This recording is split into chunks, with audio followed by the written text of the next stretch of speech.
3, 2, 1, start.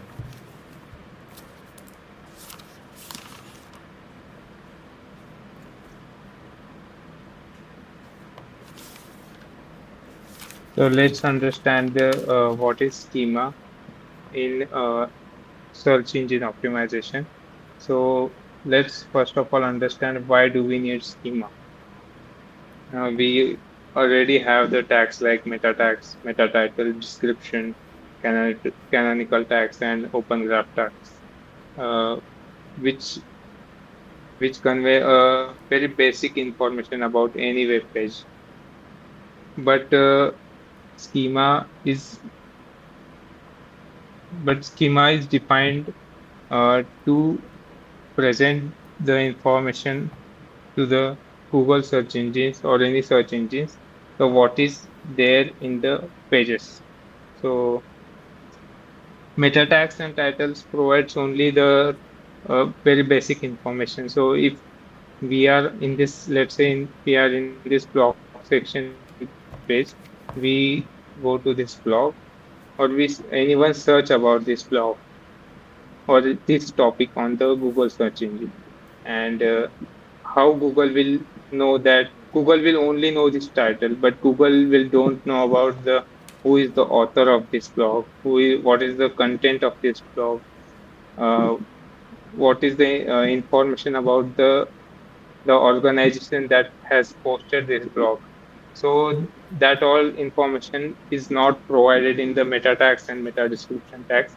So to get over this problem, Google and Yahoo and all these big tech giants come together and they standardize one format called schema.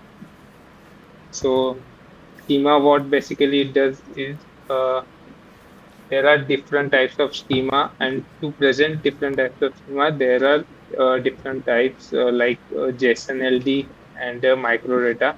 But JSON LD is very famous in that, and which is recommended by Google to use it. So here in Monkeys, we can see we have implemented this schema. So first here you can see the organization schema. So it tells about the monkeys. What is monkeys? So just by meta title and meta tags, the Google or any search engine will don't know about the monkeys. What is monkeys? So here in the schema, you can provide the organization name, logo, and description, founding date, who are the founders, and all the information you can add here about organization. So this is for general whole website, and to specific to our blog posting, our blogs, every each and every blogs, we have this schema. So this schema tells what is headline description. This is the basic info, but here is the author information. So Google knows the who has written this blog. Now, what is the date published, date modified, and what are the keywords that are used in this blog and the article body. So Google gets all this data to process this data to, let's say, user search. If we have the meta title in this and user doesn't use any keywords in this, or user doesn't use any keywords that are related to this, but these keywords are present in our contents. So Google have a lot more information about our blogs, so that it can process and rank our blogs, what specifically the user needs. So the schema is not only limited to the blocks. Schema are very different types of a schema. For e-commerce, you can have the product schema. For any event website, you can have a event schema. So if you go to the schema.org website, they have all the information. If you go to schemas, here they have given all the, means if your website has any events or you are listing any events, so you can go here, and here they have mentioned all the properties you can add to the schema. So the Google can list this events event when any user search for it. So like that, it has a lot of types. There's health, organization, person, product, and all, and the reviews and all. Let's say here, let's see with the example. If I am searching for, let's say, yeah, let's say wildcraft bats.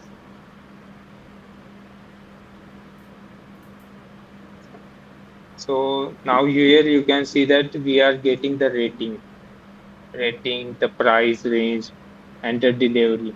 This is not included in our meta tags or meta title, description, canonicals. This is included in the schema. They have listed this product listing in their schema. That's why this is visible here. Okay. So if we go to their website and look at their schema, they also have their organizational schema. And here you can see the item list. In item list, they have added their each and every product which is listed in this page with the product image and type, everything. They have also included offers and ratings of the product. So this helps the search engines to provide the user a very better and a concise information based on what user is searching. Okay, so lot of theory. Let's see how we implement this in the code. So there is nothing any rocket science here. It's very simple. You just need to go to the schema.org website, and if your website is about events, just you need to look at which properties you needed, and you can add that in your schemas. Now let's go to our code. So let's say for the monkeys is our blog website. So we have we have added the headline, description, image, author. These are all the data coming from the APIs. And here I have added all the properties that is mentioned in the schema.org website. Now we just need to provide the information here, and to add this in the JSON-LD format, you just need to pass this in the script tag. Now this is a blog. If you can see here, the blog in the page.tsx, we need to just pass one script tag. I have just written this function. It generates a schema for every blog. So here you need to pass the information to this, and it will generate the schema for your website.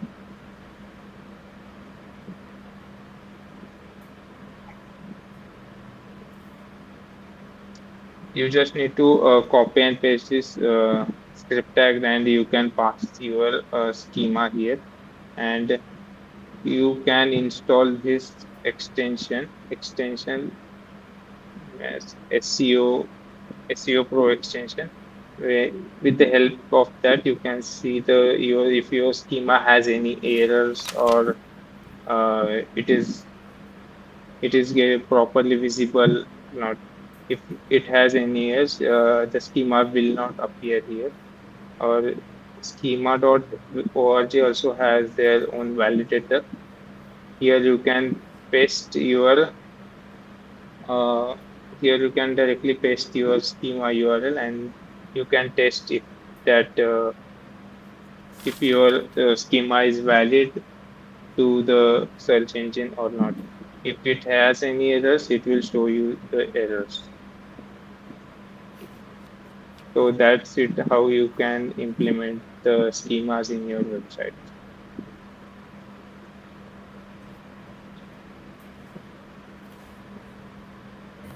Is that all?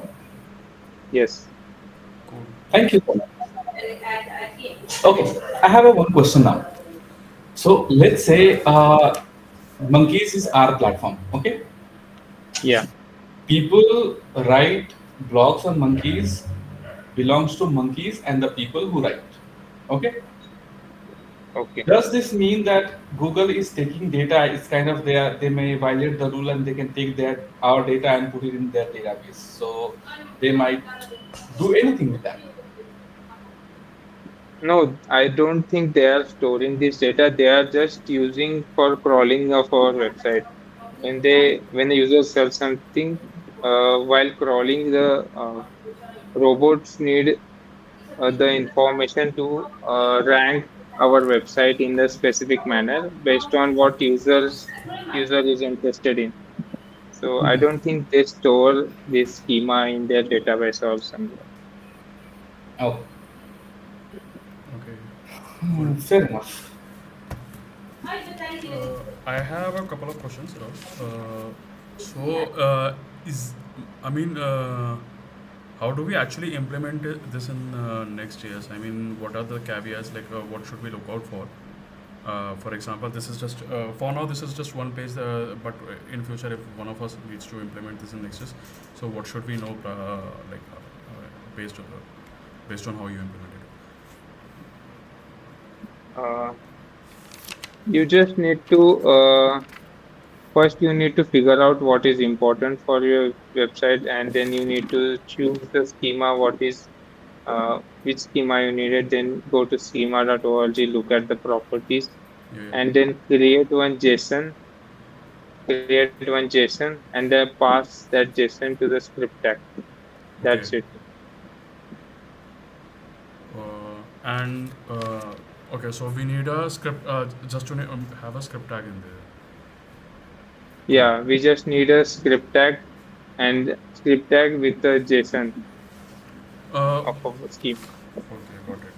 So, I mean, since we're using the dangerously set in our HTML here, is it possible that some person, let's say, puts a script tag in the title, or in the description? Let's say I have a blog that has code examples and they involve script tags. Now, since they will be the content of a JSON here, I mean, is it Hmm. possible that the script tag actually leaks to the DOM and causes some kind of error? Have you tested this? No, I haven't tested this. Okay. Yeah, I mean, this is one thing we should look out for. Uh, yeah, we'll test this. Yeah. Cool.